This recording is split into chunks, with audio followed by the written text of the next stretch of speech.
Hello, Ambi is finally back with a beauty focused video and not a vlog.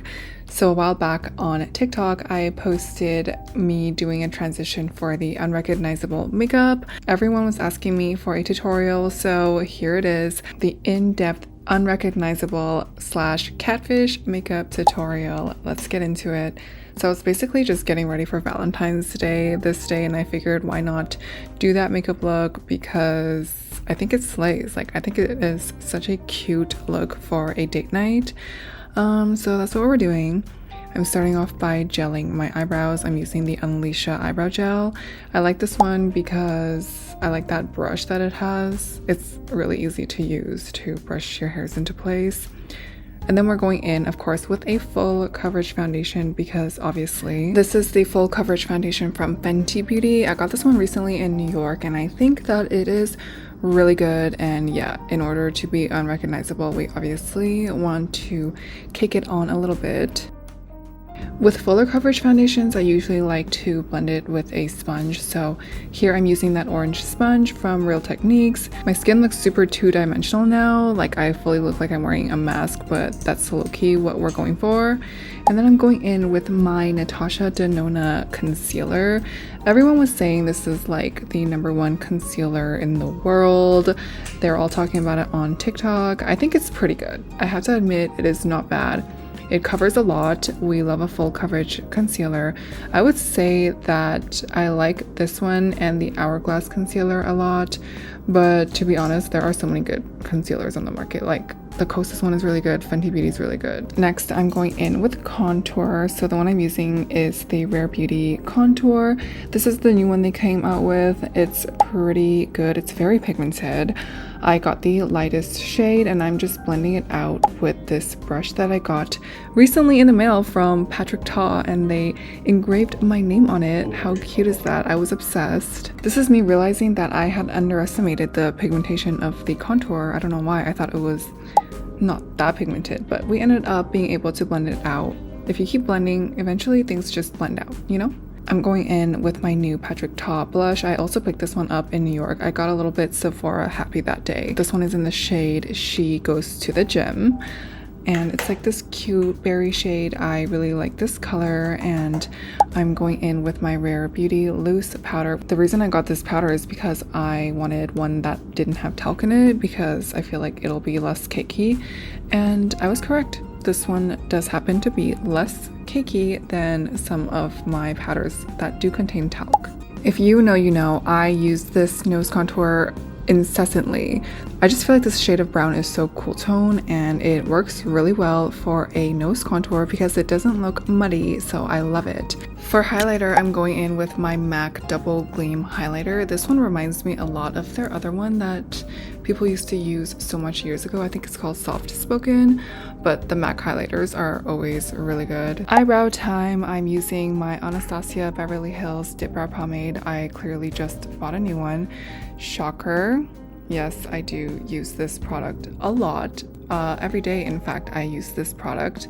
I'm one of the few people who did not grow out of it after their 2014 eyebrow phase, but in my defense, I do think my eyebrows don't look like 2014 Sharpie eyebrows. And I'm just so accustomed to this product, like the way that I'm able to control the pigment, I just really like it. So why stop using it if it isn't broken? Bronzers are the perfect transition shade for any eye look, so I love to use them for my eyeshadow base.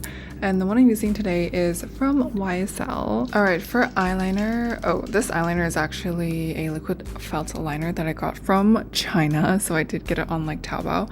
But you can use any good black liquid eyeliner that you have. The Kat Von D one is really good in my opinion, so that might be a little bit more accessible for a lot of you guys.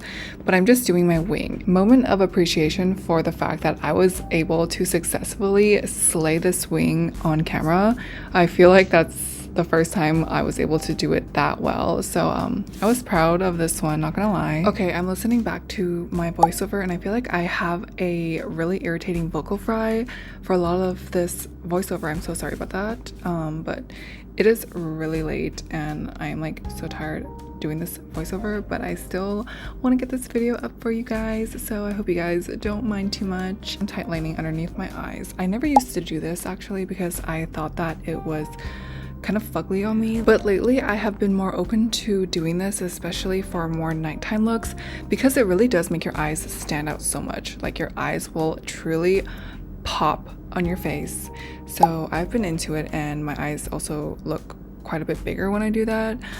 So yeah, I just tightline with a brown eyeliner. I think the one I used is from Giorgio Armani, and then I like to kind of set it and smoke it out just the slightest bit with a dark brown eyeshadow. And then after that, I just went in with a waterproof mascara. This one is from Chow Beauty, which is a Taiwanese brand, and I just applied some mascara to my upper and lower lashes.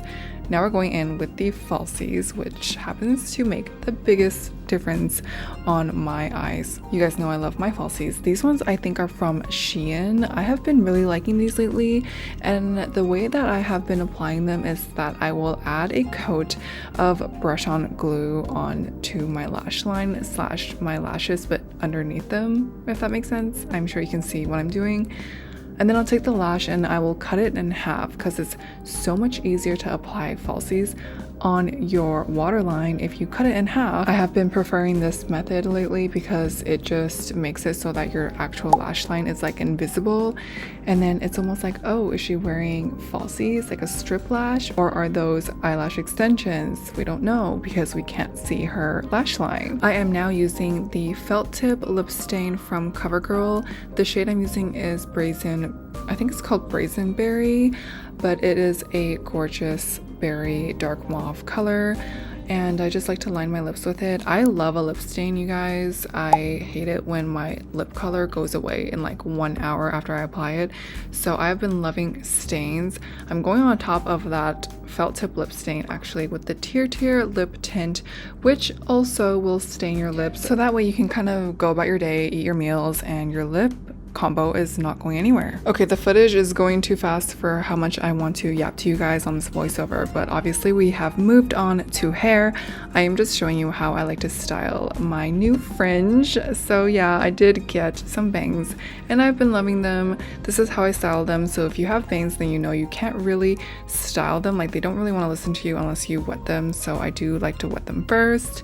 I blow dry them forward, and then I like to just use my hair straightener to style my bangs. I do like to part my bangs slightly to the side. I think that is the most flattering on my face shape. But yeah, I have been loving my bangs, you guys. I think they're so cutesy. And my forehead is a little bit big, so I love how they're kind of hiding that a little bit. Alrighty, so the bangs have been styled. Yes, I do this every single morning. That is a commitment that I made consciously when I chose to get bangs. And now we're just styling the rest of the hair. So I am going in with my Dyson Airwrap with the brush attachment. I feel like some people are such professionals when it comes to using their Dyson Airwrap, but I am not one of these people. So I just kind of wing it, but I'm just curling my hair inward, basically doing that on my whole head.